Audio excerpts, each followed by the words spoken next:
Welcome to this technical demonstration of Ansys Systems Toolkit or STK.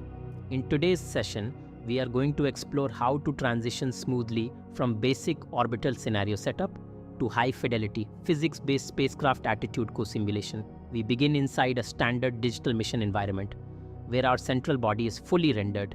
To initialize our space asset, we navigate up to the primary toolbar, click on Insert and select New.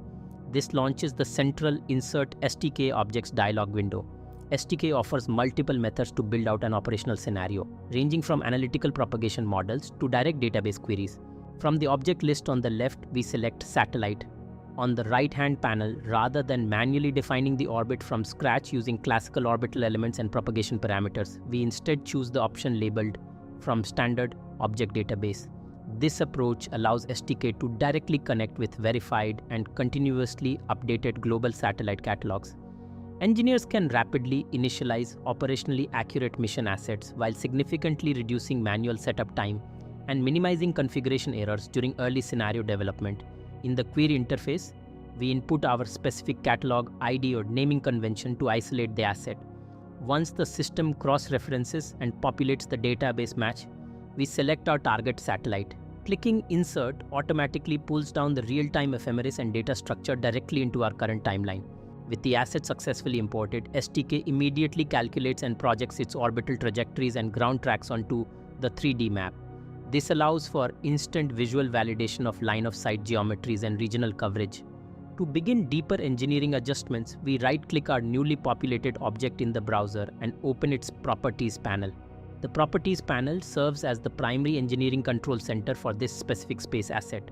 From here, engineers can review orbital propagation settings, validate the integrity and source of the imported ephemeris data, and define precise mission, start and stop conditions for the simulation timeline. These configuration controls become especially important when managing longer duration mission analyses, multi-satellite coordination studies, or high-accuracy orbital prediction workflows. Beyond basic orbital pathways, we can adjust the graphical representation of our system. By modifying these visualization attributes, we set the stage for moving beyond standard point mass approximations and stepping into true multiphysics, body-fixed coordinate simulations. This transition becomes critical when analyzing realistic spacecraft orientation, geometry interactions, and subsystem visibility conditions. Now, let's transition into high-fidelity spacecraft modeling. Under the 3D graphics properties, we navigate into the Vectors Configuration tab. This section allows engineers to precisely control which coordinate frames, velocity vectors, attitude references, and directional pointing indicators remain actively visible during simulation playback. Visualizing these dynamic vectors is extremely important for evaluating complex spacecraft behaviors such as nadir pointing, antenna targeting, sensor alignment, and solar array orientation throughout the orbital mission timeline.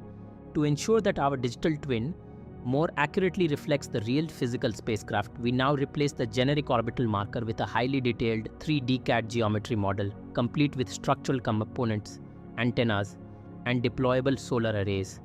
By loading this high-fidelity spacecraft representation directly into STK, the platform can more accurately evaluate body-fixed coordinate systems, external sensor visibility constraints, solar exposure conditions, and geometric interactions relative to the surrounding space environment.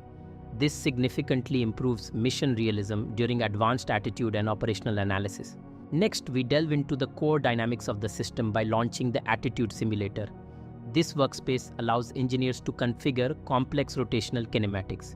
Within these subpanels, we can set up specific initial angular velocities, select rigorous numerical integration schemes like Runge-Kutta formulation, and incorporate environmental torque disturbances like solar radiation pressure and atmospheric drag. Together, these models allow for highly realistic spacecraft attitude prediction and stability analysis. To validate real-world flight software and onboard control behavior, STK also supports direct co-simulation with external programming environments and custom engineering logic. By expanding the control configuration panel, we browse and link an external Python-based control script. In this case, our custom attitude_torque_controller.p implementation. This integration effectively bridges software development with high-fidelity environmental simulation, enabling real-time control algorithms to continuously interact with the STK solver during execution. The result is a far more realistic closed-loop spacecraft dynamics workflow. To validate real-world flight code, STK supports direct co-simulation with external programming environments. By expanding the control configuration, we browse and link an external Python script. In this case, our custom attitude_torque_controller.p. This bridges the gap between software development and environmental physics, feeding real-time control loop logic directly back into the STK solver.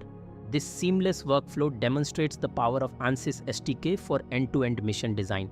By combining actual database tracking assets, high-fidelity geometry modeling, and custom control algorithm co-simulation, engineers can fully verify satellite attitude behaviors and performance long before the physical hardware ever leaves the ground.